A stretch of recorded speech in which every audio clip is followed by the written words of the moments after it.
Well, good morning. I'm Daniel Daup, and this is For Your Sunday Morning Drive, the short podcast with the goal of providing some motivation, drive, and encouragement on your way to worship and helping you recenter your minds on spiritual things on those hectic Sunday mornings. We are brought to you by the Ministry League network of podcasts. Ministry League offers many great resources and podcasts to help you spiritually. All of them are free, and all of them can be found through ministryleague.com or through their app. Thank you so much for making us a part of your weekly routine. It means so much to me that you do. This morning, I have a special request for you. You're used to me asking you to share and to post the podcast wherever you can. But this morning, if you could post it or you could share it with someone that you love, with someone that you care about, and someone you're praying for, I hope it makes a difference. Let's go ahead and get the show on the road today. This is episode 64. Keep your shoes on. Let's go to church.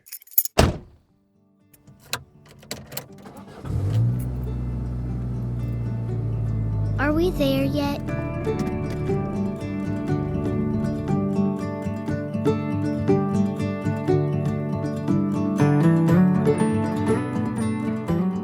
Have you ever uttered the phrase, "I'll leave a light on for you"? Well, if you have, then you know the intention behind it. Maybe it's leaving a porch light on so someone can find their way home. Or maybe it's you waiting up late into the night next to a lamp, just waiting for your child or your spouse to come home after a long day of work or a night out. But regardless of the reason, it still carries the weight of saying that I love you, that I care about you, and I want to welcome you back home no matter how long you've been gone or what you've gone through. I want to start this episode off with a question. Have we turned off the lights? As Christians, have we forgotten how to leave a light on? Or more likely, have we become really good at giving up? You know, I don't think I'm good at a lot of things, but one thing I can do and I try to do and I think I'm good at is leaving a light on. I refuse to turn a light off on someone. Let me explain. Friends, my heart hurts as I'm recording this episode for so many of my friends and those that I love that have walked away from God, that have wandered away from the church that Jesus died for, that have surrendered their hope, their glory, and their crown for a life of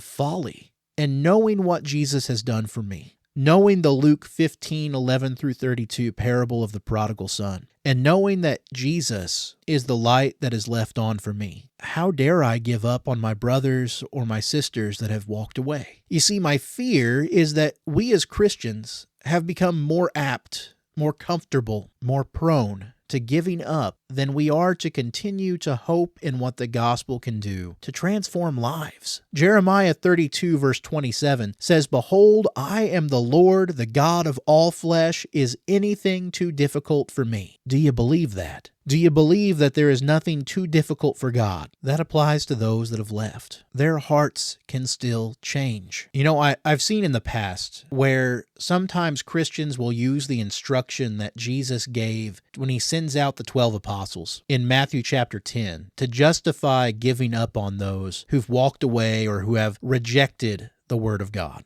Matthew 10:14, Jesus tells them, "Whoever does not receive you, nor heeds your words, as you go out of that house or that city, shake the dust off of your feet." Well, when this happened back in those times, it was a symbol of judgment and of rejection. And people would take off their sandals and kind of clap them together to remove the dust. Friends, using this to symbolically justify us forgetting or giving up on brethren that have fallen away, to me it poses several issues, but I believe this is Jesus speaking to a very specific audience with a very specific mission. And if we're going to follow that logic, we also have to hold to Jesus' message in verse 5 about not preaching to Gentiles or Samaritans. No, friends, I think we need to learn how to leave our shoes on and how to not worry about the dust. You see, my encouragement for you today is don't give up. Never, ever, ever give up, because you don't know what God can do through his word. Never Never, never give up on your friends and your family that might have walked away. Christian, you leave a light on. James chapter 5, 19 through 20. My brethren, if any among you strays from the truth and one turns him back, let him know that he who turns a sinner from the error of his way will save his soul from death and cover a multitude of sins. It's possible. And if we give up, if we shake off our shoes, if we turn off the lights, how's it going to happen? Who's going to do it? Love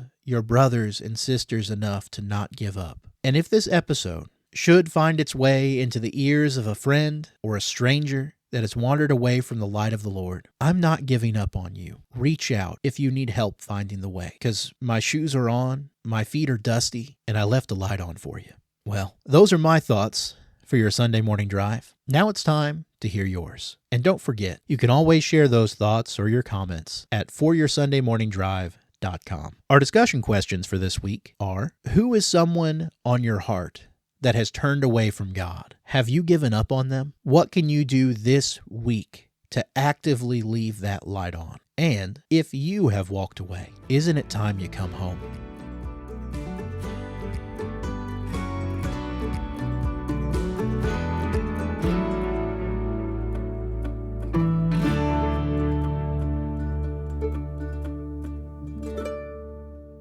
We're here.